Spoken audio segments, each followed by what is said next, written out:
right. Lisa, are you there? Yes, I'm here. There's some sort Okay, of great. feedback.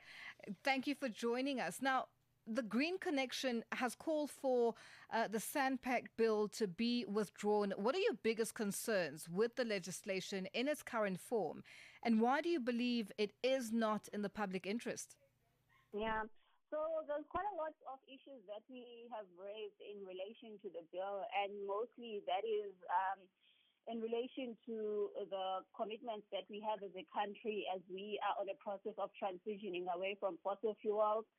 And some of the queries that we raised on the comments were basically the fact that we don't think that the current proposed legislation should be approved in its current form, particularly because we also have a Climate Act, which was promulgated in 2024 and basically became in action in 2025. And part of that act speaks to the importance of various organs or departments actually having policy alignment. And that's why we think that this particular proposed bill should not go ahead in its current form, but rather it should be reformulated in a sense that it takes into consideration climate change.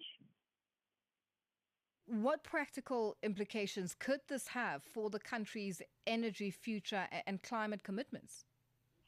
I mean, at the moment, the current debate for South Africa is that we need energy security. And I think a lot of it has come from the fact that there's been quite a lot of concerns when it comes to energy prices, whereby they've fluctuated, the past few months because of the geopolitical issues. But at the same time, I think particularly in relation to the development of having our own oil and gas projects, it's not necessarily going to solve the crisis, because at the end of the day, local production does not necessarily mean that the prices are going to be cheaper, but rather the prices are internationally linked. So, I mean, the reason why we are saying that the entire bill needs to basically be amended is to look in terms of what other energy sources can we look into that would be much more cheaper and feasible for the public. And the bill proposes creating a single state-owned petroleum company with broad powers over the oil and gas sector. Now, from your perspective, what governance and accountability safeguards are missing, and how could these be strengthened? So firstly, this bill is basically looking into South Africa having its own national oil and gas company. And I think just giving some background information, quite a lot of coastal communities have been going to court, trying to hold government accountable, particularly when it comes to public participation on oil and gas issues. And the proposal of this legislation basically is also coming at a point whereby the coastal communities themselves have been raising quite a lot of issues around socio-economic feasibility of having local production of oil and gas, especially on their local economy, given that they depend on fishing for their livelihood. So one of the key things that are actually missing out of this is actually transparency in the process, in terms of how is the process going to go, who's all going to oversee the process, and how are the decisions going to be made. Because another issue that has been coming out from the communities is that they have not been involved in meaningful public participation and decision making. So those are some of the key critical points that we actually put forward, that transparency needs to be at the center of decision making, particularly for this company, because at the end of the day, I mean, it needs to be accountable to the public.